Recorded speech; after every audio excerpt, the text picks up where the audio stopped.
Okay. Hi, and welcome to our conversation. I'm Robin Fenner, founder of Maxwell's Playbook, which is an organization that's dedicated to helping women be their best. And with me today is my dear friend, Dr. Josefina Monasterio. She is fabulous. She is a 74-year-old bodybuilder, TV host, author, and life and success coach. But you know, what I really think of when I think of you, Josefina, is that you are a fitness evangelist. Oh, yes! I like that. That's your new, yes, that's you. So anyway, but we're here today to talk about the COVID-19 pandemic. And you know, the loss of life, of businesses, and of jobs has been terrible. And I just want to first say, for everyone who's been affected by this, we are just so terribly sorry. And when I first started hearing about the effects of this disease, especially in African American, Hispanic, and other communities of color, you know, I called Josefina and said, you know, can we put out a message to everyone, but to make sure that these folks hear it as well, because these communities have a higher incidence of the disease and of deaths. And, you know, in many cases, historically, people in these communities have worked on the front lines. They haven't always had access to the best health care. Sometimes there are underlying conditions like high blood pressure and diabetes and other diseases. In some cases, people haven't been able to get to the doctor, or they don't always follow the doctor's instructions. So we really know that once, you know, something throws you a curve like COVID-19, a lot of people are not prepared. And that's kind of the theme of our conversation today. It's about being prepared and what you can do in a proactive way to be in better health and a better situation. So when these things happen, you can survive and thrive.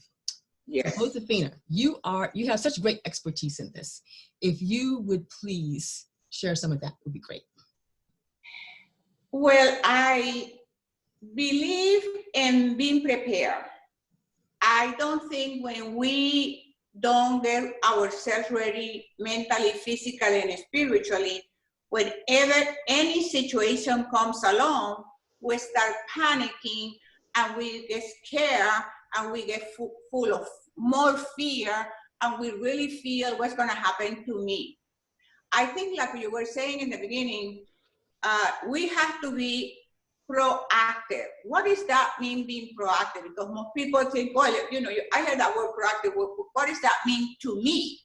Proactive means that you always, on a daily basis, you take care of your body by how you exercise every single day, you eat correctly every single day, you rest every single day, you have a positive attitude every single day, and you relax every single day.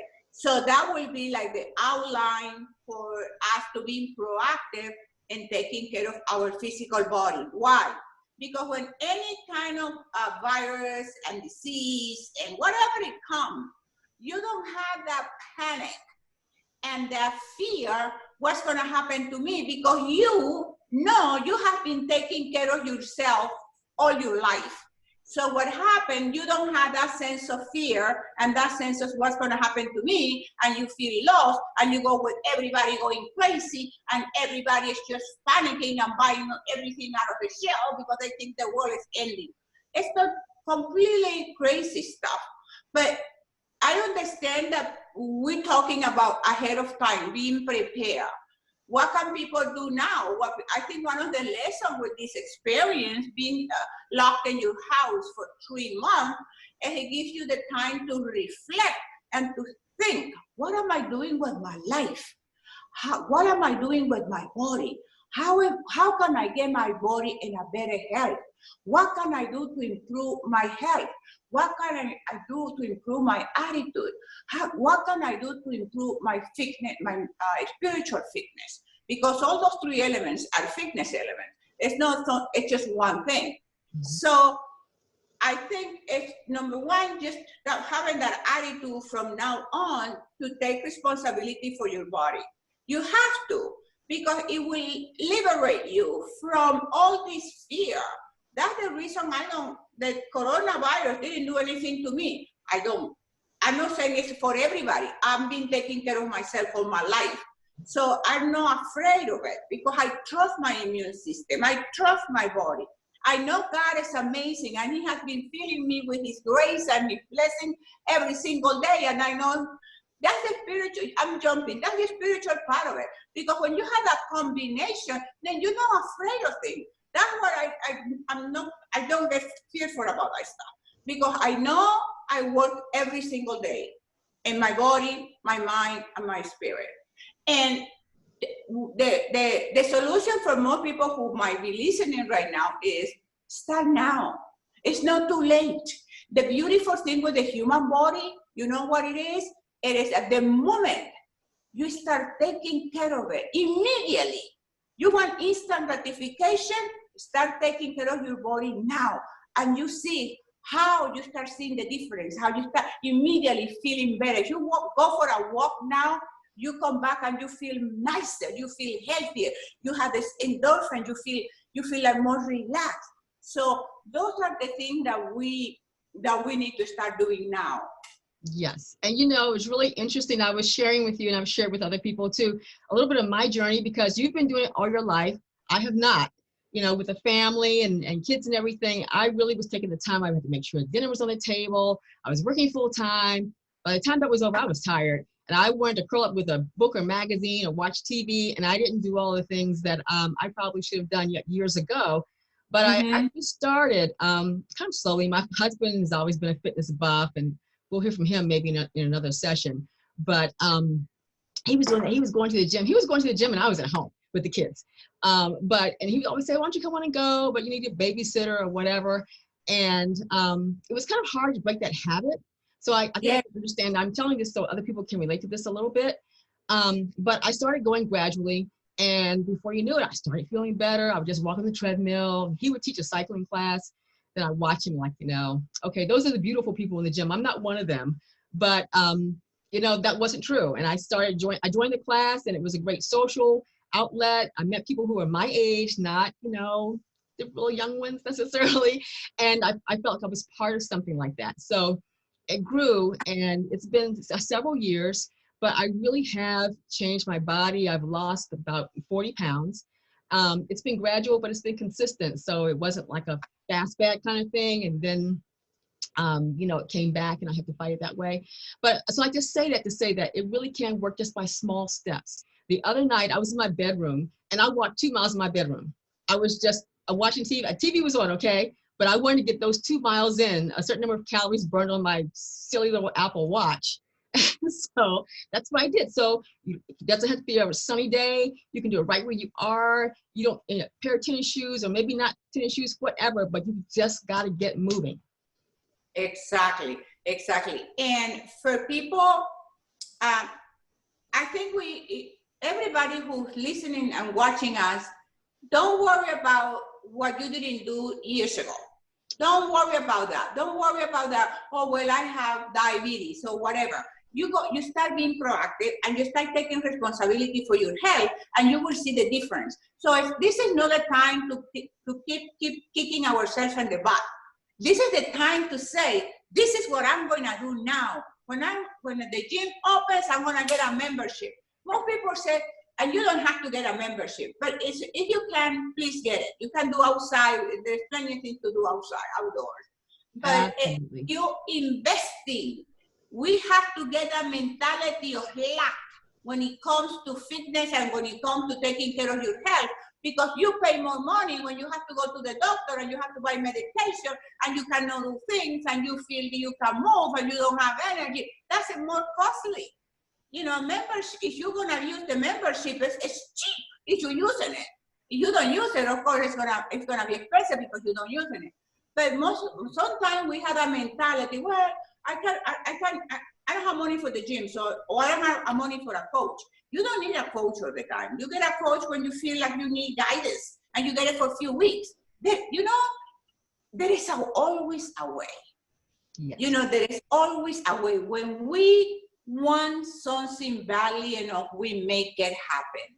And that's one of the qualities of us as human beings. So sometimes we just keep arguing for the limitation, argue for my limitation, argue for your limitation, and they're yours. If you tell me I don't have time, and I try to tell you, yeah, but you can get up at 3 o'clock, and you can get up at 4 or 5, or half an hour earlier before you go to work. No, I can't because I don't have time, because of the kids, because of this, because my husband, because of the okay, fine. Argue for your limitations, and they're yours. People have to get out of the mindset and really understand the power and the beauty that they have within themselves when they liberate themselves for all the things that dragging them down, that not allowing them to enjoy life to the fullest, that is just keeping them in a negative thing. Do you think really God wants you that way? Do you think God created you for you to be depressed? No, you know, you go to Isaiah chapter 60, verse 1, it says, rise and shine, get out of your depression. Isaiah 60, chapter verse. That's what I gave the name of rise and shine for my rise and shine in the morning. From Isaiah 60, because God says rise and shine. Yes. He didn't say, don't be depressed today. Today is a bad day. It's raining. It's cold. It's a bad day for you. No, God said, rise and shine. And I said, really, Lord? Okay, rise and shine. And I know you're up early too. Yeah, because sunrise every morning. Absolutely. Because we really have to be, you know, Robin, we really have to have a better attitude towards life, you know, a better attitude toward our health. Feel that you are empowered. Feel that you can do it. Feel that you can go for a walk.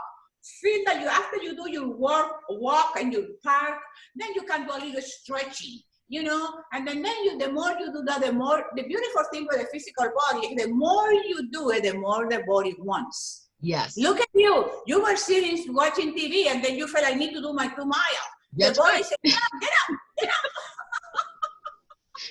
And you know what, too? If you start sharing what you're doing with a friend, before you know it, you're going to start competing with that person. You don't have to do it that way. You do it for yourself, because the fact is, you can't take care of other people unless you're taking care of yourself first. So you've got to do that. Yes, your primary responsibility for your own growth and well-being. Yes. Your primary responsibility is for your own growth and well-being. If I'm growing and I'm becoming and I'm changing and I'm happy, the people around us, especially the family that you created, is going to be happy. They have a happy mommy and a happy daddy, and there's a happy family. But when you know, the woman is constantly in pain, and I can't walk, and I can't do this, and I don't know. I don't get it. I don't know. I don't get it. But you know what? Your family can give you that time too. You can take 30 minutes a day. Your family can give you 30 minutes a day. The kids can have some snacks. You know, your husband can start dinner or whatever. They can give you that 30 minutes. You just need to, I always say, take the time. You are entitled to at least that. You take that time. You know, I started putting my gym clothes on the floor beside my bed in the morning. So when I got up, that was the first thing that I saw when I got out of the bed. So yes, not to put those on and start doing something, you know? Exactly, Robin. Because the thing is, how bad do you want it? How bad do you want to be healthy? Okay, let's stay with that topic of being healthy. How bad do you want it? When you put something in your head that you want it so badly, immediately your creative subconscious start looking for ways in how you can do it. Sometimes we don't know ourselves the way God created us, and He said He created us perfect, and He's really beautiful thing what He says about how He created us, like precious and all that kind of good stuff. And then because we don't know ourselves, once I start thinking, I want to exercise every day, I want to have vitality, I want to feel great, I want to be healthy, I want to have perfect health, then your creative subconscious starts saying, hey, Robin, hey, Josefina, you can get up at 3 o'clock in the morning, or you can get up at 5, and then you start looking for options. The problem is when I keep saying to myself, I don't have time, my kids, my husband, my job. Yeah. Then you don't have time. It's what I was saying in the beginning. Argue for your limitations and they're yours.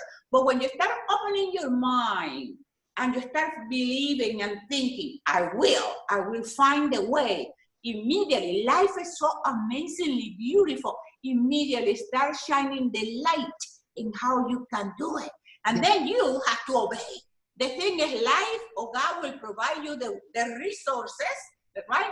But then if you don't obey, and you stay in bed and you don't want to do it, then you're lazy. And the Lord said, never hang out with slackers. Pow! How? That's right. And he also said, be prepared. You know, I was talking to you a few moments before we started, and I was saying, you know, I was thinking about this theme, and I looked up, I was checking the Bible for, you know, what it says about being prepared. And I found at least 20 citations. So that's something that is really important throughout life. Absolutely. You know, they prepared for this, they prepared for that, being prepared for this. And so preparation is essential. So you have to do that for yourself and give that. Yeah, Yes. and when you read the scriptures, God doesn't say do it tomorrow, today. Right. Yes, yes, yes. Today. Definitely. Yes. And it goes, and one of them, it goes like whether the situation is welcome or unwelcome, favorable or unfavorable. It's another one. A welcome or unwelcome. I forgot the other one, but it's three of them. Yes. And then they said, whether no matter what the situation is, I almost came back. No matter what the situation is, we have to do it. We have to do it with goodwill. You know, we have, because sometimes people say, oh, I'm stuck in my house. When they needed to go to work, they will, I have to go to work. I hate Mondays. I have to go to work. And everybody's happy on Friday because I don't have to go to work on Saturday and Sunday. It's so crazy stuff, you know, because I think now you're at home, then why don't you do what you wanted to do when you were hating Mondays? Yes. It's insane. It's insane. And then, you know, you celebrate Friday because you did such an amazing job during the week. Because God said you work for the Lord. You don't work for your boss. He said you work for me. Mm-hmm. You know, I provided this for you. You're working for me. When you have that mentality, I'm working for the Lord, then, you know, you feel on Friday, I did my best. Yes, that was awesome, great. I had some mistakes, but you know, you forgive me for those mistakes, but I did my best. You can talk to God whatever way you want it. And then you go back to Monday because you know Monday you're going to do an amazing, fabulous, fantastic job. That's the way I see my week. I don't see my week, never, Robin. I never saw my week, never, thank God. That I hate Monday. I never hated Mondays. Yes. And I never celebrated Friday because I didn't have to go to work. It's like crazy stuff. But anyway, I think with this coronavirus, it's a great opportunity to reinvent and to recreate and to take charge and to change things that we might not be happy with and really redefine how you're going to spend the rest of your life. And always, every single day, prepare yourself. And the beautiful thing about preparedness is that when the door knocks, when the opportunity comes, you're ready. You don't have to tell somebody, oh, wait, I have to lose 10 pounds so I can do that. Oh, no way, I have to go back to school because I don't have the degree, whatever it is. So always having that sense of readiness and prepare. I don't get ready. I don't get, I don't prepare, I get ready. I'm always ready. Yes. You ask me something, I'm always ready. I'm not going to tell you, oh, no, I can't do it because, no, I'm always ready. You ask me, and I'm always ready. I know, yes, you are. That's true. I don't have to be ready. Yeah. But you prepare yourself every single day because what else do you have to do with your life? What else do you have to do with your life? Just always cultivating, and I don't care. Yes, I know when we're raising children because I had 2 daughters and I have to raise them, and I had a full-time job. But you find the little space in which is for you. That's when growing, I started getting up so early in the morning when my kids were small because I knew once they woke up, there was no way I would do anything. So I will go in Massachusetts with that cold freaking weather. Yes, it's cold. It's cold there. No. Ice, sled, all this stuff. And I will go out and run because I needed to. It's just I needed to do it, number one, because you go nuts. You go crazy. If you don't have some outlet, especially somebody like me that I'm always, like pow, pow, pow, pow. Yes. But it's just changing that attitude. It's changing. Looking at this situation, at this experience as something positive. I know there's a lot of people who suffer and die and all those kind of things. Yes. And then we see that it shows that people who are more affected is the people who have sicknesses, illnesses, special conditions like diabetes, obesity, asthma, all those kind of things. So we need to, if you inherit those kind of things, you can work it out. You can make it better. You can lose the weight. You can eat more correctly. There is things that we can do. We're not helpless. We are all powerful. Mm-hmm. People think I'm helpless. No, you are all powerful. Yes. You can do it. You're not weak. You're strong. And now I'm weak. No, you're not weak. You think you are weak because you think you are weak. You're useless because you think you are useless. But that's not true. That's not true. Pow! Pow! Well, I love what you said about reinvention. And I think this is also a good time to just become disciplined in the things that are good for you. I'm not saying to find a new task list of all the things you need to do and then feel bad because you can't do it, but it is a good time for that self-reflection and figuring out how you're going to be your very best. So, I think my Zoom producer is telling me that we probably need to wrap it up at this point. The time goes by so fast every time I'm with you and I talk to you. But this will be the first of other conversations, right? We can do this again. Yes. Absolutely. Yes. And to wrap it up is just you do an inventory and write down the things that you want to improve in your life. Take this time to do that. Yes. An inventory of your life, the good habits, the bad habits, eliminate the bad, stay with the good, read your Bible, pray, meditate, and you go, pow! Yes. I love it, Josefina, and I love you, as you know. Say hi to the whole beautiful family. So thank you. Mwah. I love you. I can't wait to see you again in person. Okay. Oh my God. Yes, absolutely. Yes. Okay, darling. Talk to you later. Bye-bye. Bye. That's great. In that, there we go. In meeting for all, right? Mm-hmm.